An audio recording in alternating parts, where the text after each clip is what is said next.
दर्शकों, आपका स्वागत है मेरे इस YouTube चैनल पे।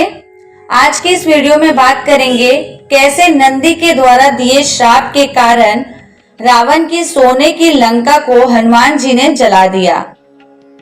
जैसा कि हम सभी जानते हैं कि हनुमान जी ने रावण की सोने की लंका जलाई थी, पर ये शायद ही कोई जानता होगा कि ये बहुत पहले ही तय हो गया था कि हनुमान के द्वारा ही लंका जलाई जाएगी। सब जानेंगे इस वीडियो में। वीडियो के अंत तक बने रहें, वीडियो को लाइक करें, चैनल को सब्सक्राइब करें। तो चलिए शुरू करते हैं।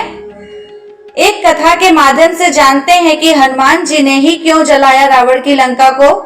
दर्शकों, हमें कभी भी किसी जीव का दिल नहीं दुखाना चाहिए। अगर हम किसी का दिल दुखाते हैं तो उसके मन से निकली हुई वेदना न सिर्फ किसी भी मनुष्य का अहंकार तोड़ सकती है, बल्कि ये उसे विनाश की ओर भी मोड़ देती है। विशेषकर बेजुबान और असहाय पशु पक्षियों को कभी भी नुकसान नहीं पहुंचाना चाहिए और उनके साथ गलत व्यवहार भी नहीं करना चाहिए, क्योंकि पशु पक्षियों पर भगवान का विशेष आशीर्वाद होता है। विशेषकर महादेव सभी जीवों में कभी भेद नहीं करते। यही कारण है कि इनका दिल दुखाने वाले व्यक्ति को उनके कर्मों की सजा जरूर मिलती है। रामायण और शिव पुराण में एक प्रसंग का उल्लेख किया गया है, जिसके अनुसार नंदी ने क्रोधित होकर रावण को श्राप दे दिया था। आइए जानते हैं शिव पुराण और रामायण में वर्णित पौराणिक कथा को। नंदी को भगवान शिव का वाहन ही नहीं माना जाता, बल्कि नंदी महाराज महादेव के परम भक्त भी हैं। नंदी को भोला भाला जीव माना जाता है। अपने इसी साधारण व्यवहार से नंदी भगवान शिव को बहुत प्रिय है। नंदी का स्वभाव बहुत ही सीधा और सरल है, लेकिन अगर नंदी को किसी बात पर क्रोध आ जाता है तो नंदी का रूप बहुत ही विकराल हो जाता है। इस क्रोध में नंदी सिंह से भी भिड़ जाता है। नंदी को क्रोध आने का प्रसंग रावण से भी जुड़ा हुआ है। जब नंदी ने क्रोध में आके रावण को श्राप दे दिया था, रामायण में इस बात का उल्लेख मिलता है कि लंकापति रावण भी भगवान शिव का परम भक्त था। जब रावण ने सोने की लंका अपने भाई कुबेर से छीनी थी, तो उसने कैलाश पर्वत पर जाकर भगवान शिव को लंका में बसने की प्रार्थना भी की थी, लेकिन मोह माया से दूर रहने वाले भगवान शिव रावण के निवेदन को स्वीकार नहीं किया। तब रावण भगवान शिव के दर्शन करने के लिए कैलाश पहुंचा। रावण जब कैलाश पर्वत पहुंचा तो भगवान शिव तपस्या में लीन थे और नंदी पहरा दे रहे थे। जब रावण नंदी से मिला तो नंदी महाराज ने रावण को प्रतीक्षा करने के लिए कहा, लेकिन अहंकार के नशे में रावण ने नंदी से उसका परिचय पूछा। नंदी महाराज ने स्वयं को भगवान शिव का परम भक्त बताया।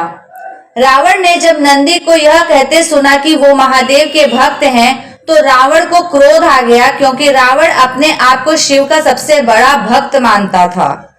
एक बैल स्वरूपी मनुष्य को महादेव का भक्त बताते देखकर रावण को बहुत हंसी आई। रावण अपने अहंकार में जोर जोर से हंसने लगा और फिर उसने नंदी से कहा, मुझे वानर जैसे मुख वाले मनुष्य से कोई बात नहीं करनी। पता नहीं तुम मनुष्य हो या फिर कोई पशु। पूरे मनुष्य तो नहीं लगते, तो फिर महादेव की भक्ति कैसे कर सकते हो? मैं यहाँ महादेव के दर्शन के लिए आया हूँ, इसलिए मैं तुम्हारे किसी भी प्रश्न का उत्तर नहीं दूंगा। तुम्हें पता नहीं है कि सोने की लंका में रहता हूँ, महादेव का भक्त हूँ, इसीलिए यहाँ आया हूँ, वरना कोई यहाँ कौन आना चाहेगा। रावण की बात सुनकर नंदी महाराज ने क्रोधित होकर कहा, महादेव आपका भक्त होने के लिए पूर्ण मनुष्य होने की आवश्यकता नहीं। कोई भी जीव भगवान शिव का भक्त हो सकता है। शिव अपने भक्तों को में भेदभाव नहीं करते। उनके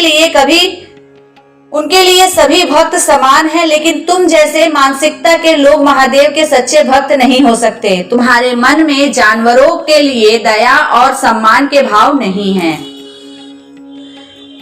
तुम उन्हें कमतर समझते हो, इसलिए मैं तुम्हें श्राप देता हूँ कि एक दिन तुम्हारा अहंकार कोई वानर ही तोड़ेगा।